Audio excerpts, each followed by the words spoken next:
Hi friends, അജിന്തി Prasad family വ്ളോഗിലേക്ക് എല്ലാവർക്കും സ്വാഗതം. ഞാനിന്നൊരു സ്പെഷ്യൽ ഉണ്ടാക്കാൻ പോവാണ്, ഡിന്നർ സ്പെഷ്യൽ. അപ്പോൾ കുറച്ച് വെളിച്ചെണ്ണ ഒഴിക്കണേ, അത്യാവശ്യം വെളിച്ചെണ്ണ ഒഴിക്കണം ഇതിൻ്റെ ഒരു ടേസ്റ്റ് ഉണ്ടാവാൻ വേണ്ടി. സവാള, പച്ചമുളക്, ഇഞ്ചി, വെളുത്തുള്ളി ഇതെല്ലാം ചേർത്തിട്ട് ഇളക്കി കൊടുക്കണം. നല്ലപോലെ ഇളക്കി കൊടുക്കണം. ഇതൊന്ന് വഴഞ്ഞു വരണം. എന്നിട്ട് വേണം നമുക്ക് പൊടികളെല്ലാം ചേർത്ത് കൊടുക്കാനായിട്ട്. ഇത് സ്പെഷ്യലി ഉണ്ടാക്കാൻ തന്നെ തീരുമാനിച്ചു. കുറേ നാളെ കഴിക്കണം എന്ന് വിചാരിച്ചിട്ട് കുറേ നാളെ വാങ്ങിച്ചിട്ട്. അപ്പോൾ ഇങ്ങനെ നമ്മൾ പുറത്തൊക്കെ പോകുമ്പോഴാണ് ഇത് മേടിച്ചോളൂ. പ്രത്യേകിച്ച് മാളിൽ പോകുമ്പോഴാണ് നമ്മൾ വാങ്ങിച്ചുകൊണ്ട് വരാറ്. അപ്പോൾ അന്ന് പുറത്ത് പോയി അപ്പോൾ നമ്മൾ വാങ്ങിക്കാമെന്ന് വിചാരിച്ചു. നല്ലപോലെ ഉള്ളി വഴഞ്ഞു വരണേ. അപ്പം അതിന് വേണ്ടി കുറച്ച് നേരം ഇങ്ങനെ വെറുതെ നിൽക്കണ്ടല്ലോ വെച്ചിട്ട് വർത്താനം പറയുന്നതാണ് കേട്ടോ. എന്താ ഒരു രസമാണല്ലോ നമുക്ക് എന്തെങ്കിലും വർത്താനം പറഞ്ഞിങ്ങനെ നിൽക്കാമെന്ന് പറയുമ്പോൾ. അപ്പോൾ നല്ലപോലെ വഴഞ്ഞു വരണം. വഴഞ്ഞു വരുമ്പോൾ ഉള്ളി വഴഞ്ഞ് കിട്ടണം. പിന്നെ ഉള്ളി അത്യാവശ്യം അതിൽ കാണും വേണം. ഇതിൽ അത്യാവശ്യം വേണ്ടത് നമുക്ക് തക്കാളി പേസ്റ്റായിട്ടും ചേർക്കാം. തക്കാളി ചേർത്ത് ചെയ്യാം. പക്ഷെ നമ്മൾ രണ്ട് ചേർക്കൊന്നുമില്ല. നമ്മൾ എവിടെ പോയാലും എന്തെങ്കിലുമൊക്കെ ഒന്ന് മറന്നു പിടിച്ചിട്ടൊക്കെയാണല്ലോ വരിക.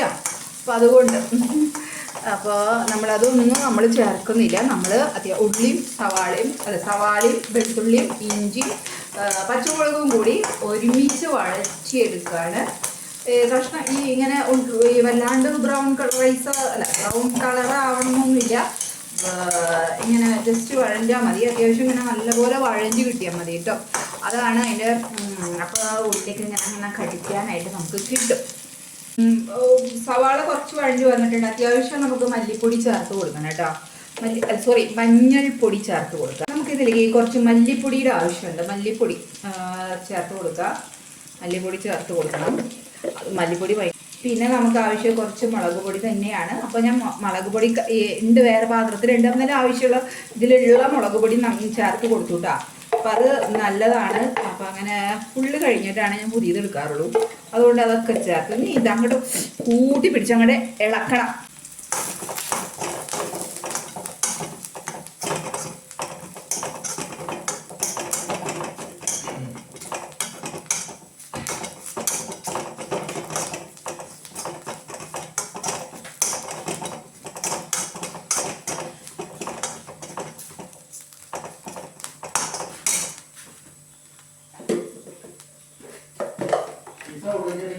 വേണ്ട മറ്റേ വരുന്നു ഇപ്പം എടുക്കാം കേട്ടോ. അപ്പോൾ നമ്മൾ കുറച്ച് ചൂടായിട്ടുണ്ടായിരുന്നു. അപ്പോൾ എന്നോട് ചോദിക്കുകയാണ് സീരിയൽ വെക്കേണ്ട കാര്യം പറഞ്ഞതാണ്, ശബ്ദം വെക്കാമെന്ന്. അപ്പോൾ ഇതാ ഇങ്ങനെ നമ്മൾ വഴഞ്ഞു വന്നിട്ടുണ്ട്. നമ്മൾ ഇതിലേക്ക് അല്പം വേറെ സാധനം ഇടാം. ഇതാ നമ്മൾ അല്പം ഉരുളൻകിഴങ്ങ് ചേർത്ത് കൊടുക്കണം. എന്നിട്ട് ഉരുളൻകിഴങ്ങ് വഴഞ്ഞു വരണം കേട്ടോ. ഒരു ഉരുളൻകിഴങ്ങ് വഴറ്റിയെടുക്കുക. ഉരുളൻകിഴങ്ങ് ഇങ്ങനെ വഴറ്റിയെടുത്തതിന് ശേഷം നമുക്ക് കുറച്ച് വെള്ളം ഒഴിച്ച് കൊടുക്കാം കേട്ടോ. ഇനി ഉരുളൻകിഴങ്ങ് ഈ വെള്ളത്തിൽ കിടന്ന് തിളച്ചു മറിഞ്ഞ് വേവട്ടെ. ഉപ്പിട്ടിട്ടില്ല, ഉപ്പ് നമുക്ക് പിന്നീട് ഇടാം. ഇതാ ഉരുളൻകിഴങ്ങൊക്കെ അത്യാവശ്യം തിളച്ച് മറിയുന്നുണ്ട്. ഉരുളൻകിഴങ്ങൊക്കെ അത്യാവശ്യം തിളച്ച് മറിഞ്ഞിട്ടുണ്ട്. ഇനി നമുക്ക് വേവണേ ഉള്ളൂ. ഇനി നമുക്കത് തീ കുറച്ച് വെച്ചിട്ട് വേവിപ്പിക്കാം. അപ്പോൾ വെള്ളം വറ്റില്ലല്ലോ, അതാണ് നല്ലത്. സീരിയൽ തുടങ്ങിയത് കൊണ്ടാണ് കേട്ടോ ഞാൻ മ്യൂട്ട് ചെയ്തു. അതിന് ശേഷമാണ് കേട്ടോ വീഡിയോ എടുത്തിട്ടുള്ളത്. കുറച്ച് മഷ്റൂമാണ് നമ്മൾ വെക്കുന്നത് കേട്ടോ. മഷ്റൂമും ഉരുളൻകിഴങ്ങും കൂടി നല്ലൊരു മസാല കറിയാണ് വെക്കുന്നത്. അടിപൊളി ടേസ്റ്റാണ്. അപ്പം അതിന് വേണ്ടിയിട്ടുള്ള കാര്യങ്ങളാണ്. ഇപ്പം നല്ലപോലെ കൂണിട്ട് കൊടുത്തിട്ട് നമ്മുടെ ഉരുളൻകിഴങ്ങ് വെന്തു കേട്ടോ. എന്നിട്ട് ഇളക്കി കൊടുത്ത് നമുക്ക് അടച്ച് വെച്ച് അങ്ങ് വേവിച്ചെടുക്കാം കേട്ടോ. ഇതാ വെന്ത് വരുന്നു കേട്ടോ. മഷ്റൂം ഒന്ന് ഉടയാനും വേവാനൊക്കെ പക്ഷെ നന്നായി വേവണം. ഇതങ്ങനെ നീളമുള്ളൊരു മഷ്റൂമാണ്. അപ്പം അതിൻ്റെ വാലും തലയൊക്കെ കുറച്ച് വേവാനുണ്ടാവും. അപ്പം നമുക്ക് നല്ലപോലെ ഒന്ന് വേവിച്ചെടുക്കാം. ഒരു കുഴമ്പൻ പരുവാണ് ഞാൻ ഉദ്ദേശിക്കുന്നത് കേട്ടോ. അപ്പം അതിൻ്റെ കൂട്ടത്തിൽ ഉരുളൻകിഴങ്ങും ഇങ്ങനെ വെന്ത് കിട്ടും. ഇനി നമുക്ക് തീ ഒന്ന് കുറച്ച് വെച്ചിട്ട് വേവിച്ചെടുക്കാം. ഇതാ വെന്ത് വരുന്നു കേട്ടോ. മഷ്റൂം ഒന്ന് ഉടയാനും വേവാനൊക്കെ ഇത് നന്നായി വേവണം. ഇതങ്ങനെ നീളമുള്ള ഒരു മഷ്റൂമാണ്. അപ്പം അതിൻ്റെ വാലും തലയൊക്കെ കുറച്ച് വേവാനുണ്ടാവും. അപ്പം നമുക്ക് നല്ലപോലെ ഒന്ന് വേവിച്ചെടുക്കാം. ഒരു കുഴമ്പൻ തരുവാണ് ഞാൻ ഉദ്ദേശിക്കുന്നത് കേട്ടോ. അപ്പം അതിൻ്റെ കൂട്ടത്തിൽ ഉരുളൻകിഴങ്ങും ഇങ്ങനെ വെന്ത് കിട്ടും. ഇനി നമുക്ക് തീ ഒന്ന് കുറച്ച് വെച്ചിട്ട് വേവിച്ചെടുക്കാം. ഒന്ന് ഇളക്കിയെടുക്കാം കണ്ടോ. അത്യാവശ്യമൊക്കെ വെന്ത് സെറ്റായി തുടങ്ങിയിട്ടുണ്ട്. നമുക്കിതൊന്ന് ഉടച്ചെടുക്കണം. എന്നിട്ട് വീണ്ടും ഇങ്ങനെ വേവിച്ചെടുക്കണം. അപ്പോൾ നല്ല പോലെ വെന്ത് വെള്ളം ഊറാണ്ടൊക്കെ കിട്ടും നമുക്ക്. അപ്പോൾ അങ്ങനെയാണ് ഞാൻ വെക്കാറ് കേട്ടോ. ഇനി ഇതിലേക്ക് നമുക്ക് കുറച്ച് സാധനങ്ങളും കൂടി ചേർക്കണം. കുറച്ചൊക്കെ നമുക്ക് ഇങ്ങനെ വെന്ത് കുഴമ്പനായിട്ട് കിട്ടിയിട്ടുണ്ട് കേട്ടോ.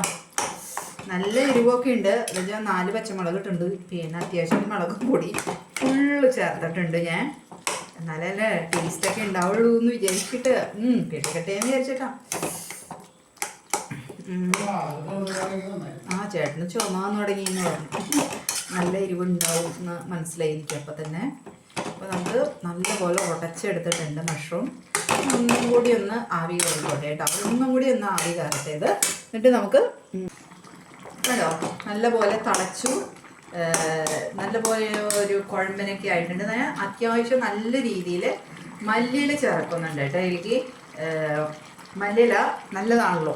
അപ്പോൾ മല്ലിയില അങ്ങ് ചേർക്കും. അതിന് മുകളിലേക്ക് ഞാൻ കുറച്ച് ഗരം മസാലയും കൂടി ചേർത്തിട്ടുണ്ട് കേട്ടോ.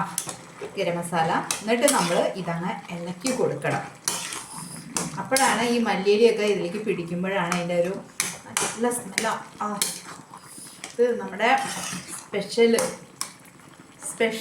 രാത്രി എന്തുണ്ടാക്കാമെന്ന് എൻ്റെ വീഡിയോ കാണുന്നവർക്കൊക്കെ അറിയാം. ഞാൻ രാത്രിയിൽ എന്തൊക്കെയാണ് കൂടുതൽ സ്പെഷ്യൽ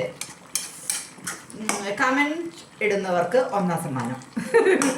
ഏറ്റവും ആദ്യം പറയുന്ന ആൾക്ക് സമ്മാനം കേട്ടോ. സൂപ്പറായിട്ടില്ലേ? ഇതാണ് mushroom masala. Potato mushroom masala ready ആയിട്ടാണ്. ഒരുപാട് തവണ ചെയ്തിട്ടുണ്ട്. ഇത് വേറെ പല മോഡലും ചെയ്തിട്ടുണ്ട് കേട്ടോ. ഇതിപ്പോൾ simple model mushroom potato onion ഒക്കെ ചേർന്നുള്ള നല്ല ഗ്രാൻഡ് മസാല. നമ്മളിതിൽ ഒരു സാധനം കൂടി ഇനി ചേർക്കണം. ഇനിയാണ് നമ്മൾ കുറച്ച് ഉപ്പ് ചേർത്ത് കൊടുക്കേണ്ടത്. അപ്പോൾ ഇത്തിരി ഉപ്പിട്ടാൽ മതി. ഇത്തിരി ഉപ്പിടുമ്പോഴല്ലേ നമുക്ക് ഇതിൻ്റെ ഉള്ളിലേക്ക് എല്ലാം ഉപ്പ് പിടിക്കും. അല്ലെങ്കിൽ ഉരുളൻകിഴങ്ങ് ആയതുകൊണ്ട് ധാരാളം ഉപ്പ് ചേർക്കേണ്ടി വരും. ഉപ്പ് ആരോഗ്യത്തിന് അത്ര, പ്രത്യേകിച്ച് രാത്രിയും കൂടി ആയതുകൊണ്ട് കുറച്ച് ഉപ്പ് കുറയ്ക്കാൻ വേണ്ടിയിട്ടാണ് ഞാൻ വെന്ത് കഴിഞ്ഞിട്ട് ഇങ്ങനെ വെറുതെ ഇങ്ങനെ ഇളക്കി കൊടുക്കും. അപ്പോൾ ഉരുളൻകിഴങ്ങുമേ അത്യാവശ്യം ഉപ്പായിട്ടുണ്ടാവും. എല്ലാത്തിനും ഉപ്പ് വരും. ഇത്രയേ ഉള്ളൂ. നമ്മുടെ പൊട്ടാറ്റോ മഷ്റൂം മസാല കറി റെഡിയായി. ഇനി നമ്മുടെ അടുത്ത സ്പെഷ്യൽ നമുക്ക് ഉണ്ടാക്കാം. നല്ലപോലെ ദോശച്ചട്ടി ചൂടായി വന്നിട്ടുണ്ട്. ഇത് ദോശ മാവ് അങ്ങോട്ട് ഒഴിച്ചങ്ങ് കൊടുക്കാം. ഞാൻ എണ്ണയൊന്നും ഒഴിച്ചിട്ടില്ല. ഇനിയിപ്പോൾ എങ്ങനെയാണ് എണ്ണ ഒഴിക്കണോ എന്താ ഇങ്ങനെ എന്നൊന്നും എനിക്ക് അറിയില്ല മക്കളെ. ഞാൻ ഉണ്ടാക്കുകയാണ്. ഈ ദോശ അങ്ങ് മൊരിക്കട്ടെ. എന്താകുമ്പോൾ എന്താണെന്ന് അറിയില്ല. അപ്പോൾ നോക്കാം. ദോശ നന്നായാൽ മതിയായിരുന്നു അല്ലേ? നമ്മൾ എന്തെങ്കിലും വാങ്ങിച്ചു കൊണ്ട് വന്നിട്ട് നമുക്കത് സന്തോഷമായിട്ട് ഇരിക്കണമെങ്കിൽ കുറച്ച് ഇങ്ങനെ നെയ്യോ എണ്ണയോ എന്തെങ്കിലുമൊക്കെ തടവി കൊടുക്കാം. ദോശയൊക്കെ സെറ്റായിട്ട് വന്നുട്ടാ ഏട്ടാ. Dosa taste impression is the best impression.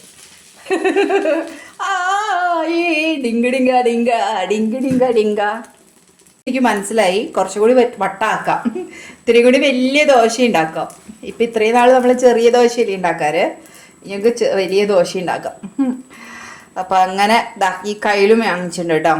ഞാൻ കുറേ നാളായി വാങ്ങിക്കണം എന്ന് വിചാരിച്ചിട്ട്. അപ്പം അങ്ങോട്ട് വാങ്ങിച്ചു സെറ്റാക്കി. അടുത്ത ദോശ ഉണ്ടാക്കാൻ പോവാണേ.